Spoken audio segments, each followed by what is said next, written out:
এই ভিডিওটিতে আমরা বিহেভিয়ারাল ডিজাইন প্যাটার্ন সম্পর্কে ডিটেলসে জানব। বিহেভিয়ারাল ডিজাইন প্যাটার্নের অনেক ইম্পর্টেন্ট একটা অংশ। আমরা জানি ডিজাইন প্যাটার্ন মোট 3 প্রকারের হয়ে থাকে, সেটা হচ্ছে creational design pattern, structural design pattern and 3 নম্বরটা হচ্ছে বিহেভিয়ারাল ডিজাইন প্যাটার্ন।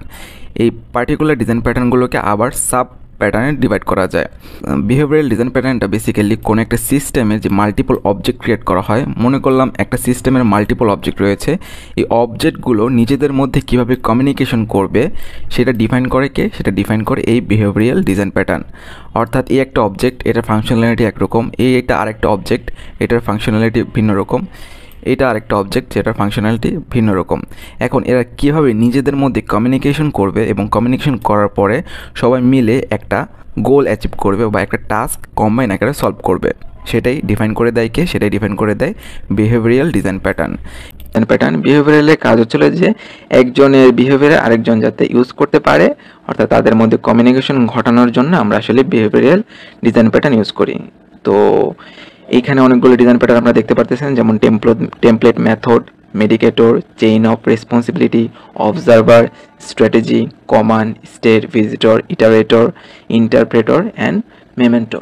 তো এখানে আমি যদি একটা এক্সাম্পল দিতে চাই যে ইন্টারপ্রেটারের কাজ কি, আমরা জানি ইন্টারপ্রেটার মানে হচ্ছিল ট্রান্সলেটর। অর্থাৎ যদি বাস্তববাদী এক্সাম্পল দেয় বা রিয়েল লাইফ এক্সাম্পল দেয়, ধরেন আপনি জাপানিজ ল্যাঙ্গুয়েজ তো পারেন না, তো একজন জাপানিজের সাথে কীভাবে কথা বলবেন? তো মাঝখানে একজন ইন্টারপ্রেটার আছে, সে বলতেছে যে আপনি আমাকে বাংলায় বলেন, আমি তাকে জাপানিজে বুঝাই দিব। সেমভাবে জাপানিজও ওই ব্যক্তিকে জাপানিজে বলতেছে আর ওই ব্যক্তি আমাকে বাংলায় বোঝাই দিচ্ছে, অর্থাৎ দোভাষী হিসেবে কাজ করতেছে। সেমভাবে ইন্টারপ্রেটারও সেভাবেই কাজ করে। ইন্টারপ্রেটার ডিজাইন প্যাটার্ন কী করে? দুইটা অবজেক্টের যে বিভিন্ন ধরনের ফাংশনালিটি আছে সেটা কি করে, এখান থেকে ধরেন এই অবজেক্টের ফাংশনালিটি ও ইন্টারপ্রেট করে ওকে দিল যাতে ও ইউজ করতে পারে। সেমভাবে এই অবজেক্টের ফাংশনালিটি ও ইন্টারপ্রেট করে দিল ওকে যাতে ও ইউজ করতে পারে। তো এইভাবে আসলে বিহেভিয়ারাল ডিজাইন প্যাটার্ন কাজ করে। আমরা যদি বিহেভিয়ারাল ডিজাইন প্যাটার্নটার ডেফিনেশনটা একবার পড়ি, তাহলে আমরা ভালো মতো বুঝতে পারবো যে অ্যাকচুয়ালি এটা কীভাবে কাজ করে। Behavioural design pattern focus on how object interacts and communicate. তার মানে কি, যে বিহেভিয়ারাল ডিজাইন প্যাটার্ন একটা সিস্টেমের মধ্যে যে অবজেক্টগুলো থাকে সেগুলো নিজেদের মধ্যে কীভাবে কমিউনিকেট করবে এবং ইন্টারেক্ট করবে সেটা আইডেন্টিফাই করতে হেল্প করে, এবং এটা আমাদেরকে আমাদের যে অবজেক্টগুলো থাকে সেগুলোর ফ্লেক্সিবিলিটি প্রোভাইড করে। ফ্লেক্সিবিলিটি মানে হচ্ছিলো যে এর কাজ করবে, এর কাজ করবে, এদের মধ্যে ডিপেন্ডেন্সি খুবই কম থাকবে। এমন না যে এ যদি কোনো একটা কাজ না করতে পারে সেও কাজ করবে না, এমন না জিনিসটা। অর্থাৎ কাজ বলতে আমি এখানে বোঝাচ্ছি, ধরেন অবজেক্ট তো আমরা কোডিং করি তাই না? সো কোডিংয়ের যে অবজেক্টটা থাকবে, এখানে আমরা বিগ কোনো চেঞ্জ আনলাম, এই চেঞ্জ আনার ফলে এইখানেও যে সেম লেভেল অফ চেঞ্জ আনতে হবে সেটা না, কারণ এদের মধ্যে ডিপেন্ডেন্সি অনেক কম। তার মানে এখানে যদি আমি অনেক বড় কোনো চেঞ্জ আনি, সেটার কারণে এইখানে চেঞ্জ নাও আনতে পারে। এটা হচ্ছিল আমাদের লো ডিপেন্ডেন্সি। ওকে, এবং ফ্লেক্সিবিলিটি মানে কি, আমি যখন কোডগুলোকে রিউজ করতে পারি এবং এখানে আমি চেঞ্জ আনতে পারি, আমার সবগুলো অবজেক্টের মধ্যে চেঞ্জ আনার কোনো প্রয়োজন নেই। They help ensure that the relationship between object আর সিম্পল। মানে জাস্ট এদের মধ্যে ডিপেন্ডেন্সি আমি খুবই অল্প রাখবো এবং এটা জাস্ট কমিউনিকেশনের মাধ্যমে কাজ করবে। এদের মধ্যে যেই কমিউনিকেশনটা হবে এবং বা রিলেশনশিপটা থাকবে সেটাও খুব সিম্পল হবে। এরা টাইটলি লিঙ্ক থাকবে না, এমন না যে এই কাজটার কারণে এই কাজটা হ্যাম্পার হয়ে গেছে, এরকম টাইটলি তারা লিঙ্ক থাকবে না। Allowing for easier changes and reusable code.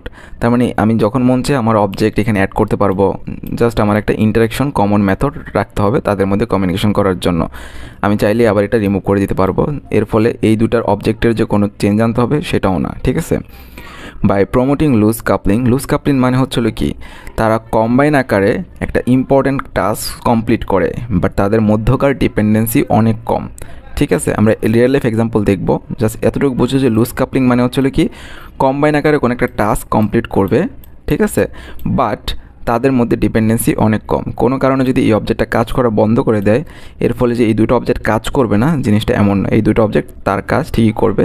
তাহলে আমাদের চেঞ্জেসটা কোথায় আনতে হবে? যদি এই অবজেক্টটা কাজ না করে, এই অবজেক্টটার যে কাজটা মানে যেখানে ইস্যু হয়েছে সেটা আমাদের ফিক্স করলেই হবে, আমাদের এখানে হাত দেওয়া লাগতেছে না। ওকে, this pattern avoid hard-coded relationship and dependency between components, leading to more maintainable and scalable system. So আমরা কিন্তু ইজিলি এটা মেনটেন করতে পারি। মেনটেন করা আমি একটুকে বোঝাইলাম যে আমার যেইখানে ইস্যু হয়েছে আমি জাস্ট সেইখানে চেঞ্জেস আনবো, বা যেখানে আপডেট আনা দরকার সেখানে আনবো। এর ফলে যে আমার প্রত্যেকটা অবজেক্টের বা প্রত্যেকটা ইনস্ট্যান্সের যে চেঞ্জ আনতে হবে এমন কিছু না, ঠিক আছে। আমার যেখানে প্রবলেম সেখানে হয়তো আমি ফিক্স করবো, বা যেখানে আপডেট করার দরকার সেখানে আমরা জাস্ট আপডেট করব। স্কেলেবল মানে আমি মাল্টিপল অবজেক্ট চাইলে অ্যাড করতে পারি, রিমুভ করতে পারি। আমার সিস্টেমের যেই অবজেক্টের পরিমাণ আছে তাদের সংখ্যা আমি বাড়াইতে পারি, জাস্ট তাদের মধ্যে একটা কমন কমিউনিকেশন মেথড থাকা প্রয়োজন। তো এটা ছিল বিহেভিয়ারাল ডিজাইন প্যাটার্নের ডেফিনিশন অ্যান্ড এটা কীভাবে কাজ করে সেটা। তো এখন একটা আমরা রিয়েল লাইফ এক্সাম্পলের সাহায্যে বিহেভিয়ারাল ডিজাইন প্যাটার্নটা বেসিক্যালি কীভাবে কাজ করে এবং কীভাবে আমাদেরকে হেল্প করে সেটা আমরা দেখার ট্রাই করব। সো আমরা রিয়েল লাইফ এক্সাম্পল হিসেবে বিবেচনা করতে পারি একটা কফি মেশিনকে। কফি মেশিনে কী হয়, কফি মেশিনে কফি তৈরি হয়, ডিফারেন্ট টাইপস অফ কফি কিন্তু আমরা তৈরি করতে পারি। সো একটা কফি মেশিন কিন্তু ডিফারেন্ট টাইপস অফ কফি তৈরি করতে পারে, যেমন এসপ্রেসো, ক্যাপাচিনো অ্যান্ড ল্যাটে। ওকে, এই কফিগুলোর একটা কমন প্রসেস আছে, যেমন প্রত্যেকটাতে গরম পানি লাগবে, কফি লাগবে, ঠিক আছে। বাট হালকা কিছু স্পেসিফিক স্টেপে চেঞ্জ আছে, যেমন কোনোটাতে আমাদের মিল্ক দিতে হয়, কোনোটাতে দিতে হয় না, কোনোটাতে ফোম দিতে হয়, কোনোটাতে দিতে হয় না। সো এটা ডিপেন্ড করে কফির টাইপসের ওপর। বাট আমরা যখন কফি মেশিনে পার্টিকুলারলি কোনো কমান্ড দিই যে আমার ক্যাপাচিনো দরকার, তখন কিন্তু আমাদেরকে সেই টাস্কটা কফি মেশিন কমপ্লিট করে দেয়। এমন না যে সে ভুল করে ফেলে জিনিসটা, তাই না, ঠিক না? সো এই ক্ষেত্রে কীভাবে আমাদের বিহেভিয়ারাল ডিজাইন প্যাটার্নটা হেল্প করে সেটা এখন আমরা দেখার ট্রাই করব। সাপোজ মনে করো ক্যাপাচিনো, আমরা কফি মেশিনকে বলো আমাদেরকে একটা ক্যাপাচিনো দাও। সো কফি মেশিনে আমি মনে করলাম এই টাস্কগুলোকে আমি এক একটা অবজেক্ট হিসেবে বিবেচনা করি, অর্থাৎ অবজেক্টগুলো এই টাস্কগুলোকে তোমার পারফর্ম করে। তো প্রথমে আমার এখানে একটা অবজেক্ট আছে বয়েল ওয়াটার, দেন আমাদের একটা আছে কি ব্রিউজ দ্য কফি। সো সেকেন্ড হচ্ছিল আমাদের ব্রিউজ দ্য কফি। ওকে, তারপরে হচ্ছিল পানি দিতে হবে। So pours it into a cup, মানে কাপের মধ্যে ঢালতে হবে।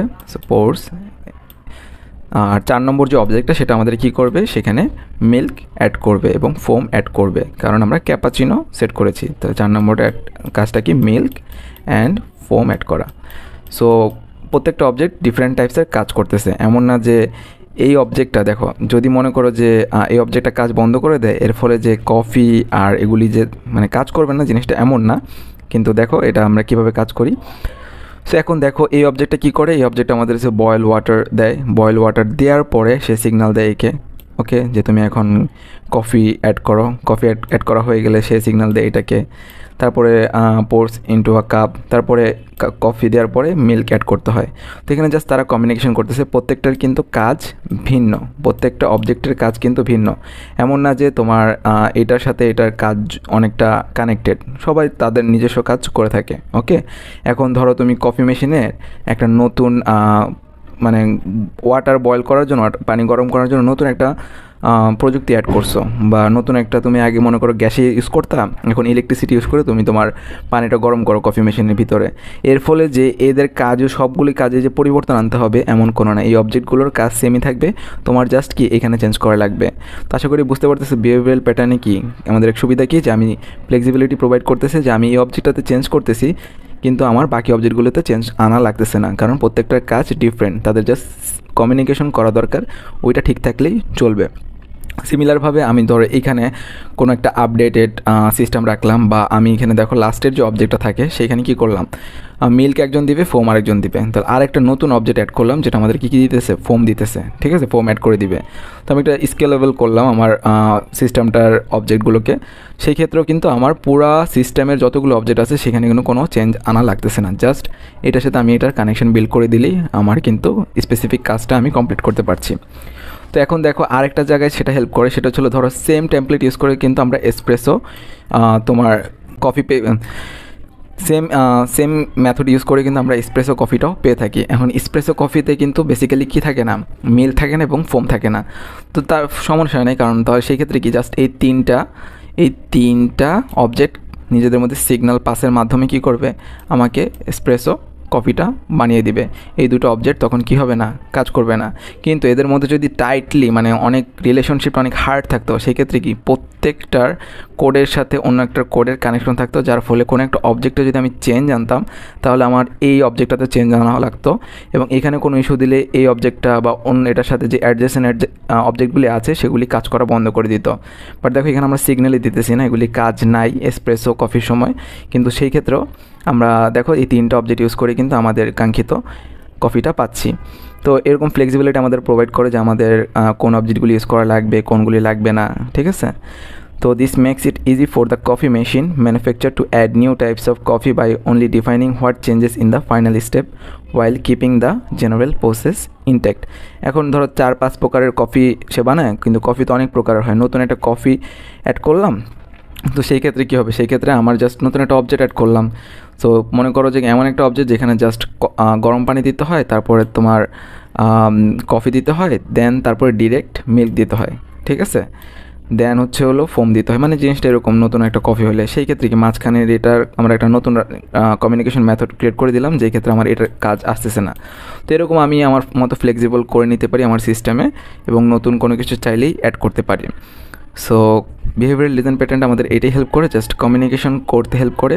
এটার মধ্যে যে বিভিন্ন ধরনের অবজেক্ট ইউজ করা হয় তারা হাইলি ডিপেন্ডেন্ট না একে অন্যের ওপর, যার ফলে কি আমি আমার সিস্টেমে ইজিলি যে কোনো ধরনের পরিবর্তন আনতে পারি। তো বেসিক্যালি বিহেভিয়ারাল ডিজাইন প্যাটার্নকে আমরা অনেক ভাগে ভাগ করতে পারি।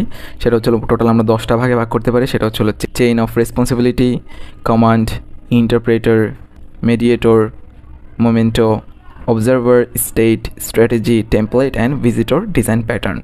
তো এই ছিল বিহেভিয়ারাল ডিজাইন প্যাটার্ন কীভাবে কাজ করে রিয়েল লাইফ এক্সাম্পলের সাহায্যে আমি বোঝানোর ট্রাই করেছি।